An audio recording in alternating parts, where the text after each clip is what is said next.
Notre agenda comprend également des travaux sur l'OTAN. L'invitation de l'Ukraine à adhérer à l'OTAN est nécessaire à notre survie. Nous travaillons à tous les niveaux pour renforcer la position de l'Ukraine et de l'ensemble de la communauté euro-atlantique. Je remercie tous ceux qui nous aident. Entrer dans l'OTAN, armes, sécurité, Volodymyr Zelensky liste ses demandes avant toute négociation. Oui, négociation. Surtout, Volodymyr Zelensky n'exclut plus de céder des territoires en échange de la paix. On en parle toujours avec Marion Van Rottergem, avec Dominique Seux et avec Tristan Banon, que je suis ravie de retrouver, bien sûr. Alors, vous le voyez prêt, effectivement, à céder territorialement Volodymyr Zelensky, ça y est, c'est sur la table. Il y a un infléchissement. C'est pas une cession de territoire, c'est que je pense qu'il a compris que il y avait une étape, à mettre en place, c'est-à-dire ça n'est pas cédé définitivement. Et là, on va beaucoup jouer sur les termes. Il y aura toute une question de terminologie. Est-ce qu'on parlera de frontières ou de lignes de démarcation, sachant que si on parle de frontières, ça veut dire qu'on établit que l'annexion par Vladimir Poutine du Donbass et de la Crimée est validée. Or, il y avait quand même, si je me souviens bien, 185 pays à l'ONU en 2022 qui s'étaient opposés, qui avaient condamné l'annexion par la Russie. Donc le mot de frontière ne peut pas être utilisé. Et dans la tête de Zelensky, d'ailleurs, il a changé dans la mesure où avant, en tant que président de l'Ukraine, il disait toujours qu'il ne pouvait pas, il n'était pas question qu'il accepte de rendre les territoires. Mais là, il ne parle pas non plus seulement de d'une adhésion future de l'Ukraine à l'OTAN. Il parle d'une garantie de l'OTAN pour assurer la sécurité de l'Ukraine. Et on s'achemine vers, en effet, un gel provisoire à la Corée un peu à la manière de la ligne entre les deux Corées, un gel des territoires occupés par Poutine, mais qui serait provisoire et qui serait garanti par des forces occidentales, des forces alliées au sol. Et c'est là que les États-Unis, ayant dit clairement il n'y aura pas d'Américains au sol, il n'y aura pas de forces de l'OTAN au sol, il n'y a que les Européens qui peuvent l'organiser, et c'est ça qui est en train de s'organiser, notamment entre la France et la Grande-Bretagne. Il y avait aussi Keir Starmer, le Premier ministre britannique, s'était aussi rendu en Allemagne. L'Allemagne joue un rôle un peu ambigu et toujours un peu en retrait, mais malgré tout, on envisage maintenant une coalition de soldats européens pour garantir cette frontière qui ne sera pas à qualifier de frontière, mais qui sera une ligne, et pour après le cessez-le-feu et non pas avant. On avait eu ici une invitée qui avait dit qu'elle voulait envoyer des soldats avant le cessez-le-feu. Ça n'est pas du tout dans la tête des Européens. Le ministre des Affaires étrangères britannique a bien dit clairement il n'y aura pas de Britanniques au sol avant un cessez-le-feu. Donc on parle vraiment de l'après-négociation, une fois qu'on se sera entendu sur ce qu'on offre à l'Ukraine en garantie de sécurité, sur la manière dont on trace une ligne de démarcation. Et à ce moment-là, l'Europe garantira, en absence des États-Unis, la sécurité de ce territoire. Alors, est-ce au cœur des discussions qui s'amorcent là en ce moment entre Olaf Scholz et Volodymyr Zelensky, puisque Olaf Scholz vient d'arriver, visite surprise à Kiev. Voilà, c'était il y a quelques minutes, ça. Il est descendu du train et on imagine que ce genre de questions, surtout sachant que Olaf Scholz a été homme à appeler par exemple Vladimir Poutine il n'y a pas si longtemps, ces questions devraient effectivement être au cœur des échanges. On va regarder la carte actuelle quand même de l'Ukraine avec le front tel qu'il est. Et on va se demander si cette carte-là, c'est celle qui pourrait être celle de l'Ukraine, gelée pendant plusieurs mois, voire plusieurs années. Bonjour Guillaume Tack, merci beaucoup d'être avec nous, correspondant à Kiev. Alors Guillaume, est-ce que l'idée fait son chemin dans l'esprit des Ukrainiens de laisser pour un temps, mais pour un temps quand même, ces territoires en termes de concessions, s'il y a entrée garantie dans l'OTAN? Est-ce que ça fait son chemin, cette idée?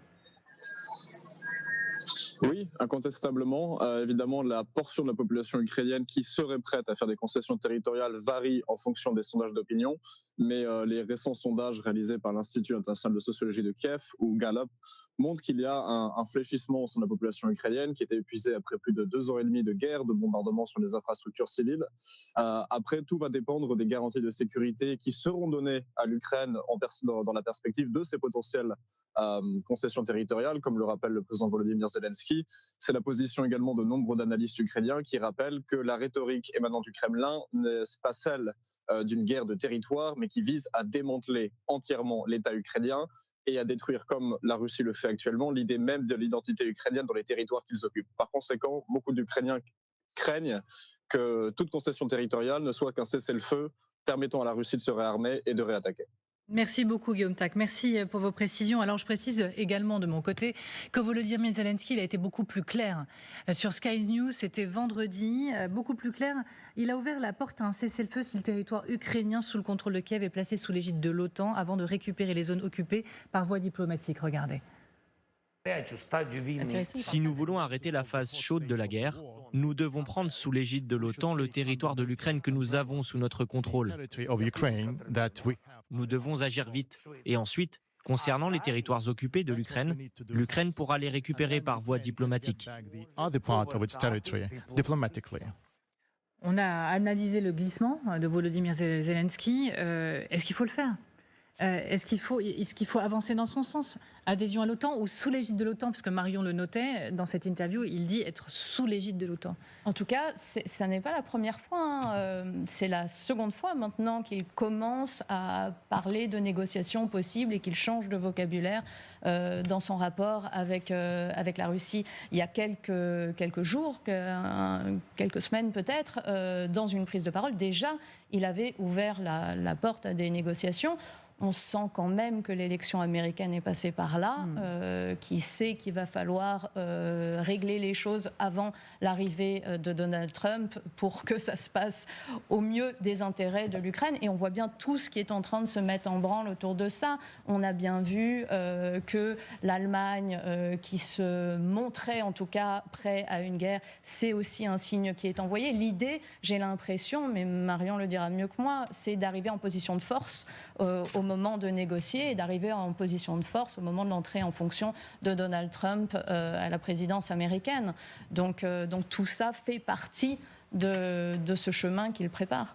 Je viens vers vous tout de suite, Dominique, mais on prend la direction de Moscou. On retrouve Jérôme Garraud. Bonjour Jérôme, merci beaucoup d'être avec nous. Quel écho trouvent ces déclarations à Moscou ? Est-ce qu'on se dit, Zelensky est enfin prêt à négocier, prêt à céder des territoires, ou inadmissible d'envisager même un instant d'être sous l'égide de l'OTAN, d'adhérer encore moins à l'OTAN ? Oui, alors ça, c'est vraiment la ligne rouge écarlate. Vladimir Poutine, récemment encore, a expliqué qu'il n'acceptera jamais la moindre présence de l'OTAN en Ukraine, et c'est son obsession depuis plus de 15 ans. Si vous vous mettez dans la tête des Russes, du point de vue de Moscou, ça reviendrait à avoir un pistolet braqué sur la tempe. En 2021, déjà, Vladimir Poutine expliquait dans un discours que des missiles placés en Ukraine pourraient frapper la capitale russe en moins de 10 minutes. Vous voyez, déjà avant la guerre en Ukraine, c'est une question qui travaillait Vladimir Poutine. C'était déjà une question brûlante. Et cette position, elle est naturellement relayée ici par les médias russes. Je regardais un petit peu les actualités ce week-end à la télévision, et ce plan, cette ébauche de plan de paix proposé par Volodymyr Zelensky était présenté comme un moyen de faire une pause, le temps de reconstituer les forces armées ukrainiennes, d'entrer dans l'OTAN et ensuite de lancer une guerre contre la Russie qui cette fois lui serait fatale. Donc vous voyez, l'OTAN, c'est vraiment l'épouvantail absolu ici pour les Russes. Merci beaucoup Jérôme Garraud pour vos précisions précieuses depuis Moscou. Oui Dominique. Non mais en fait c'est un gage donné à Donald Trump. C'est-à-dire Zelensky dit à Donald Trump je suis prêt à me mettre autour de la table de discussion. On ne parle pas d'une toute petite partie du territoire, on parle de 18% du territoire qui serait gelé, donc du territoire ukrainien, dont la Crimée, dont personne n'estime qu'elle pourrait redevenir sous souveraineté entièrement ukrainienne. Mais ça n'est pas rien. La grande question stratégique quand on rentre dans une discussion, notamment avec Donald Trump, c'est de savoir est-ce qu'on dit à l'avance les concessions qu'on va faire ou à la fin on fait des concessions sous pression. Il a choisi, là, cette fois-ci, de dire écoutez, je suis prêt à faire un certain nombre de choses, comme ça, elles ne me seront pas imposées. On voit bien que c'est une stratégie qui est un peu subie malgré tout, mais c'est un signal donné à Donald Trump qui a dû entendre ça avec intérêt dans son oreille. Et j'imagine qu'assez vite, il y aura une rencontre entre les deux hommes. Alors, c'est l'heure de la boîte à archives.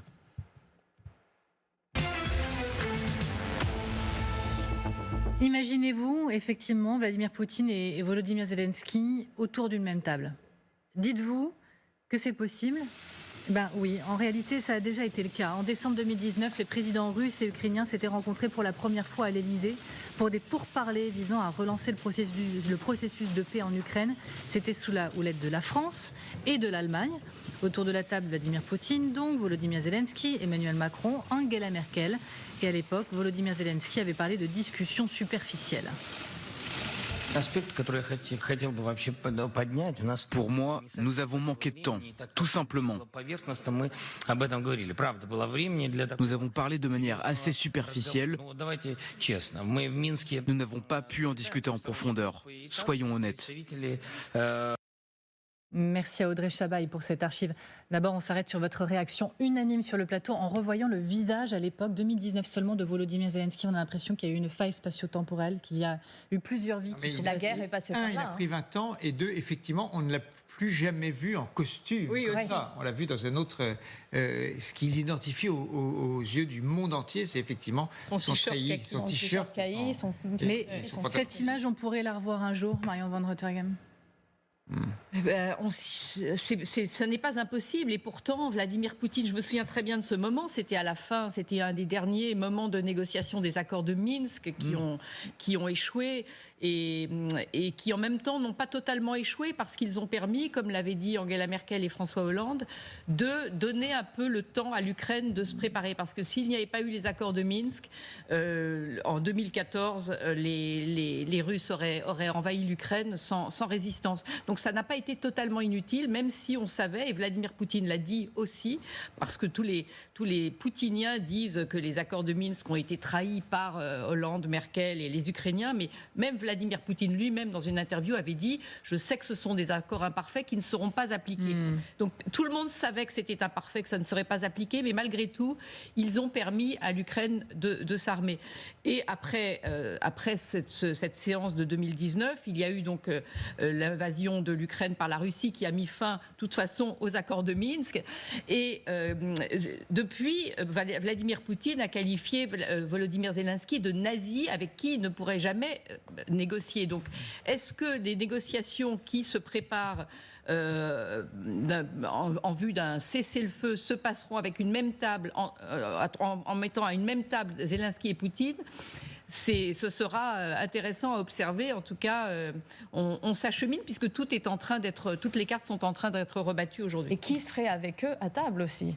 Et qui sera avec eux, c'est très juste parce qu'il y a un enjeu, et vous le disiez, tout le monde est en train, les Ukrainiens et les Russes jouent le rapport de force, c'est-à-dire arriver le plus en force possible aux négociations, mais ceux qui jouent aussi, qui ont un enjeu un objectif à atteindre, ce sont les Européens qui voudraient être à la table de négociation tout court, sinon de ne pas être écartés par les Américains et les Russes, et également Trump qui veut apparaître comme l'homme de paix.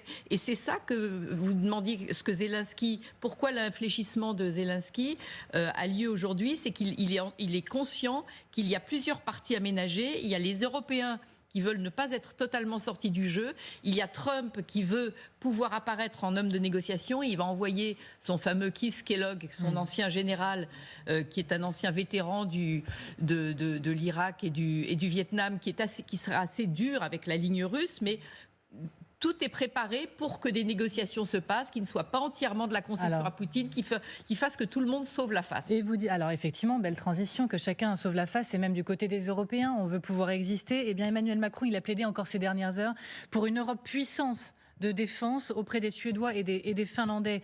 Les téléphones ont été activés. Il veut relancer l'Europe de la défense. Mais bien sûr, on y va. Bien sûr, on y va dans cette Europe de la défense. Serpent de mer, pardon. 2017, superbe discours à la Sorbonne. Il le voulait, le promettait, et il s'est pris combien de murs ?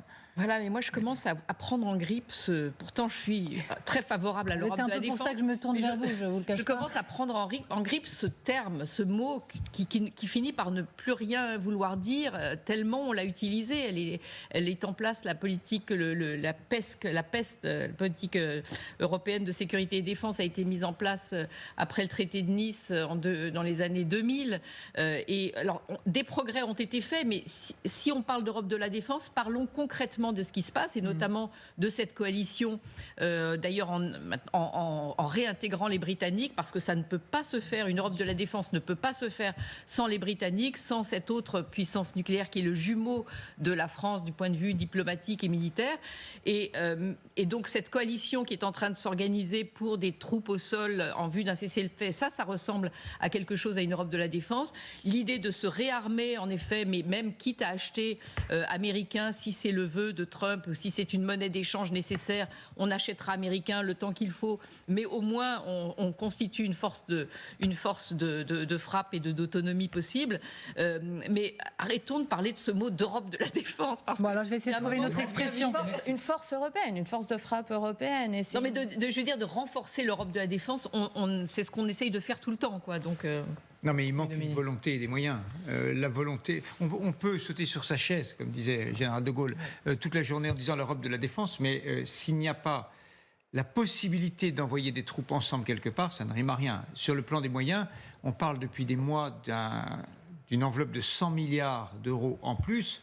Ce n'est pas des sommes absolument considérables et manifestement on n'y arrive pas beaucoup.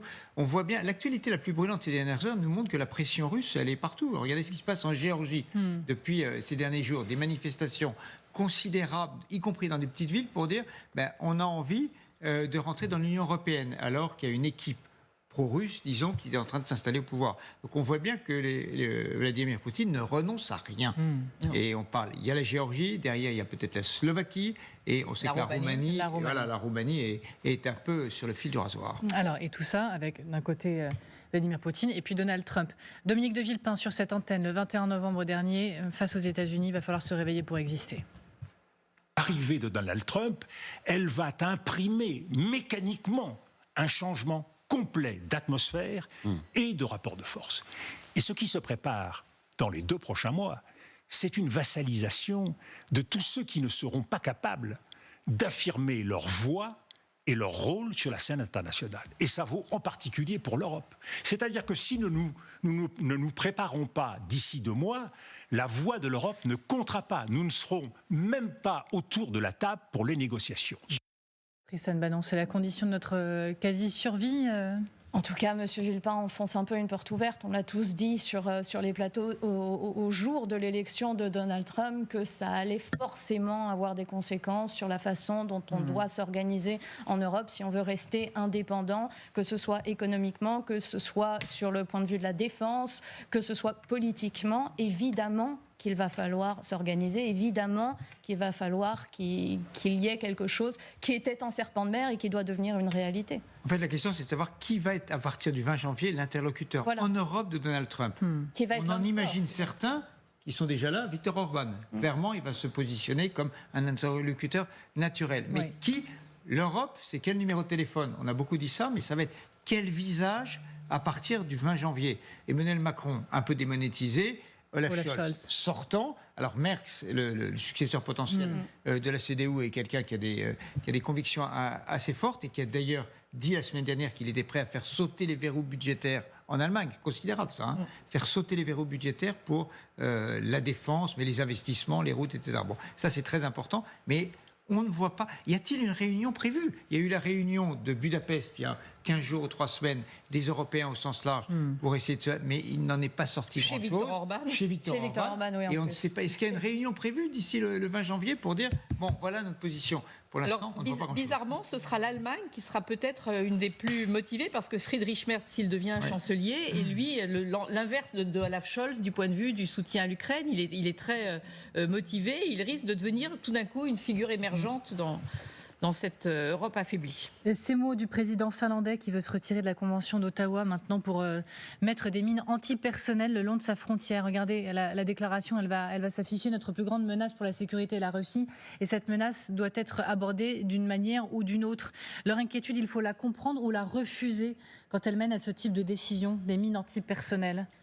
Oui, franchement, la Finlande, les pays baltes, ils ont compris bien plus que nous et on aurait été plus avisés de les écouter davantage parce que toute cette partie de l'Europe qui, depuis le début, a alerté sur le danger de la Russie, sur ce qu'était Vladimir Poutine, sur le fait que l'Union soviétique, Vladimir Poutine voulait reconstituer la Grande Russie ou l'Union soviétique, c'est eux qui avaient raison. Et c'est eux qui, parce qu'ils ont souffert dans leur chair de ce que c'était que cette Russie qui n'a fait qu'aller d'avatar en avatar finalement et qui a toujours été dans la conquête de sa zone d'influence ou dans la reconquête maintenant de sa zone d'influence.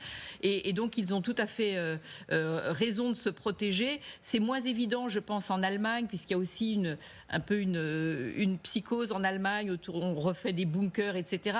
Et on voit aujourd'hui que autant sur ces pays-là, la Russie risque tout à fait de se servir d'eux comme de test. Elle l'a déjà, d'ailleurs, elle fait des petites intrusions, des cyberattaques, les avions qui s'approchent très près de la frontière pour justement tester un peu leur peut-être être quand même résistance. assez réservé sur les mines antipersonnelles. Oui, voilà, c'est le sujet aussi des mines antipersonnelles. C'est quand même un sujet. La Convention d'Ottawa a été signée parce que ça touche beaucoup les civils. Je suis d'accord, mais il semble que, alors ça pour le coup je laisserai parler des militaires, mais on a évolué dans la fabrication de ces mines antipersonnelles qui peuvent être programmées pour avoir une durée limitée, ce qui n'était pas le cas avant et ce qui était un des grands drames de ces mines antipersonnelles sur lesquelles beaucoup d'organisations, je me souviens même de Lady Di d'ailleurs, s'étaient battues parce que c'est vrai que ça reste pendant des décennies qu'après les enfants qui jouent au foot peuvent sauter sur les mines.